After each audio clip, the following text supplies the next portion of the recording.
सांसद और राष्ट्रीय प्रवक्ता सुधांशु त्रिवेदी जी अब से कुछ ही देर में शायद हमारे साथ जुड़ जाएंगे। आम आदमी पार्टी के विधायक और राष्ट्रीय प्रवक्ता कुलदीप कुमार जी आपको स्क्रीन पर दिखाई दे रहे हैं। लेफ्ट के नेता हैं विवेक श्रीवास्तव जी हमारे साथ जुड़ चुके हैं। हमारे साथ सीनियर जर्नलिस्ट पंकज शर्मा जी भी जुड़ चुके हैं और राजनीतिक विश्लेषक के तौर पर हमें ज्वाइन कर रहे हैं, कांग्रेस का भी पक्ष रखते हैं। एलजेपी रामविलास गुट से राष्ट्रीय प्रवक्ता सीनियर एडवोकेट अरविंद कुमार वाजपेयी जी भी हमारे साथ जुड़ चुके हैं और यहाँ स्टूडियो में मेरे साथ वरिष्ठ पत्रकार अनंत विजय जी मौजूद है। आप सभी का बहुत बहुत स्वागत है। मुश्किल है आज थोड़ा, मैं समझ पा रही हूँ। पंकज जी आप ट्राई करेंगे? जो थे उनसे खड़ा रहा, उसमें तो कुछ है नहीं ऐसा।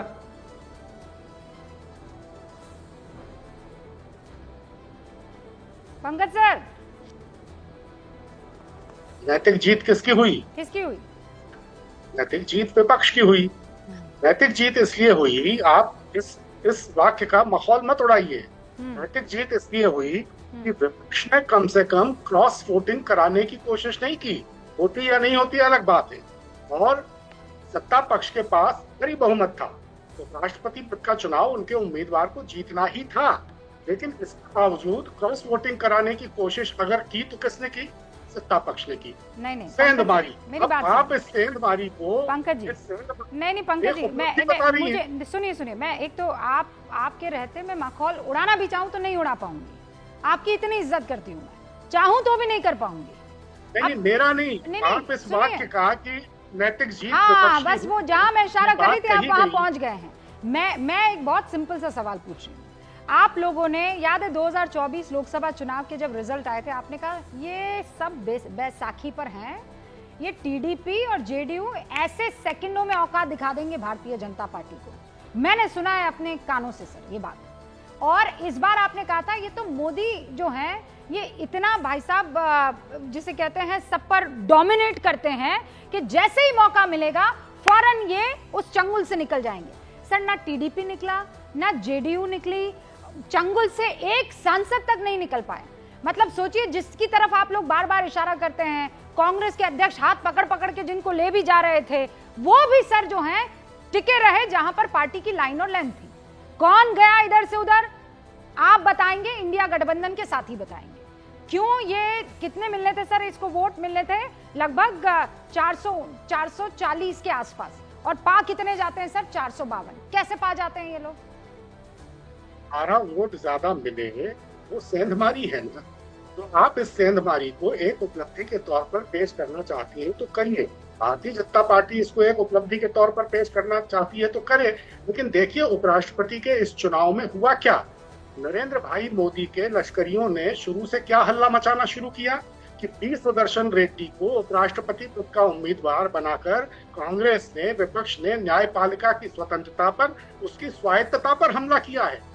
गजब का कुतर्क चल रहा था। अरे रेड्डी साहब तो 14 साल पहले सुप्रीम कोर्ट के जज की जिम्मेदारी से रिटायर हो चुके। जब आपने सुप्रीम कोर्ट के एक चीफ जस्टिस को सेवानिवृत्त होने के महज 4 महीने के भीतर राज्यसभा में नामजद कर दिया था, क्या न्यायपालिका की स्वतंत्रता को सुदृढ़ बनाने के लिए ऐसा किया था? तो मालूम है ना कि एक वकील साहिबा भारतीय जनता पार्टी की प्रवक्ता थी महाराष्ट्र में, आज वो हाई कोर्ट की जज हैं।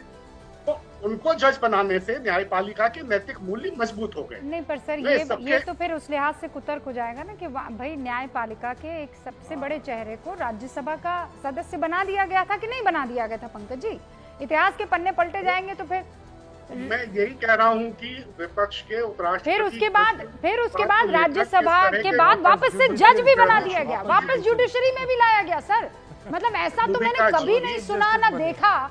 ये सिर्फ तभी हुआ जब कांग्रेस सत्ता में थी कि पहले उनसे कहा इस्तीफा दिलवा दीजिए, फिर राज्यसभा पहुंचाएंगे, फिर राज्यसभा में काम हो जाएगा, फिर उनको वापस जुडिशरी में ले जाएंगे। ऐसा कहीं देखा आपने? पंकज जी बताइए। अरे रूपिका जी, आपने ऐसा कहीं देखा कि हाई कोर्ट के एक जज साहब को, जो उसी हाई कोर्ट में वकालत करते थे, उसी हाई कोर्ट में जज बन गए, फिर उन्होंने उस राज्य की सरकार के खिलाफ पता नहीं क्या क्या फैसले सुनाए और 2024 के लोकसभा चुनाव के पहले मार्च के महीने में इस्तीफा दिया।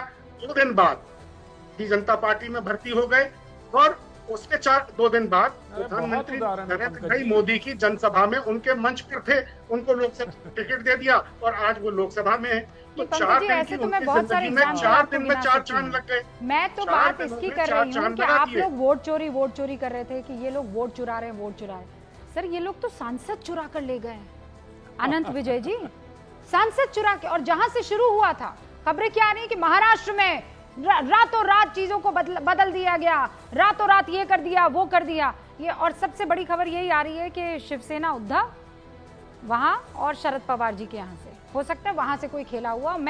मुझे तो बस जानकारी मिल रही है सूत्रों के हवाले से। नहीं, पंकज जी के साथ फायदा ये है कि वरिष्ठ बहुत हैं, तो इनको बहुत सारी चीजें याद रहती है, लेकिन उसी सुविधानुसार ये भूल भी जाते हैं। जैसे अभी असम वाले जस्टिस का उदाहरण आपने हल्के से दिया तो वो दूसरे पे चले गए। अरे पंकज जी, हाई कोर्ट के बहुत सारे जज उसी में प्रैक्टिस करने वाले वकील बनते हैं कि हारते हुए भी वो इसमें अपनी जीत देखना चाहते हैं। ओके। एक पॉइंट मैं और कह दूं, पंकज शर्मा जी अभी क्या एक लाइन कह दूं रूबिका जी। हाँ। पंकज शर्मा जी अभी बोल रहे थे कि साहब एक वकील थे वो जज बन गए और उस सरकार के खिलाफ बयान दिया। भाई साहब क्या करते हैं आप, अपने लोगों की ऐसी फजीयत कराते हैं। कांग्रेस के पश्चिम बंगाल के अध्यक्ष और उस समय नेता प्रतिपक्ष अधीर रंजन चौधरी ने कहा there is no democracy in Bengal. Bengal में ममता बनर्जी डिक्टेटर हो चुकी हैं, बंगाल में जंगल राज हो चुका है, और अगर उस गवर्नमेंट के खिलाफ जजमेंट दे कोर्ट, भाई साहब क्या आप कर रहे हैं? मतलब आपका जो, या तो वो झूठ बोल रहा है आपका जो नेता प्रतिपक्ष और प्रदेश अध्यक्ष था, और उसके बाद जजमेंट के अगेंस्ट से, मतलब अपनी पार्टी की फजीयत कराने में, अपने नेता की फजीयत कराने में कुछ भी कहीं अनाप शराब बोलना। भाई साहब आप तो राजनीतिक विश्लेषक है, प्रवक्ताओं के लिए ये सब कर छोड़ ले दीजिए उन पार्टी ओके, को। पंकज जी, बताइए, जल्दी से अधीर जवाब। रंजन चौधरी सही थे या आप सही है? बोलिए। ओके, 20 सेकंड में अधीर जवाब। रंजन पंकज जी, चौधरी फिर सही थे, आप सही अरविंद जी हैं। इंतजार कर रहे हैं। हाँ, सुधांशु जी, आप तो सिर्फ एक सवाल का जवाब दीजिए। एक हाईकोर्ट का जज इस्तीफा दे, 2 दिन बाद भारतीय जनता पार्टी में शामिल हो जाए, उसके 2 दिन बाद प्रधानमंत्री जी की सभा में उनके मंच पर हो, उसको आप लोकसभा का टिकट दे दें और वो जीतकर लोकसभा में जाए। और आप राजनीतिक नैतिकता के दायरे में इस प्रसंग को मानते हैं या नहीं मानते हैं? उसके बाद भी चुनाव के दौरान इस तरह की भाषा का इस्तेमाल किया उन सज्जन ने कि निर्वाचन आयोग को हस्तक्षेप करके 24 घंटे के लिए उनके कैंपेन पर रोक लगानी पड़ी। ये राजनीतिक नैतिकता के दायरे में आता है क्या? सुधांशु जी 20 सेकंड से प्लीज संक्षेप में जवाब बस 2 लाइन में।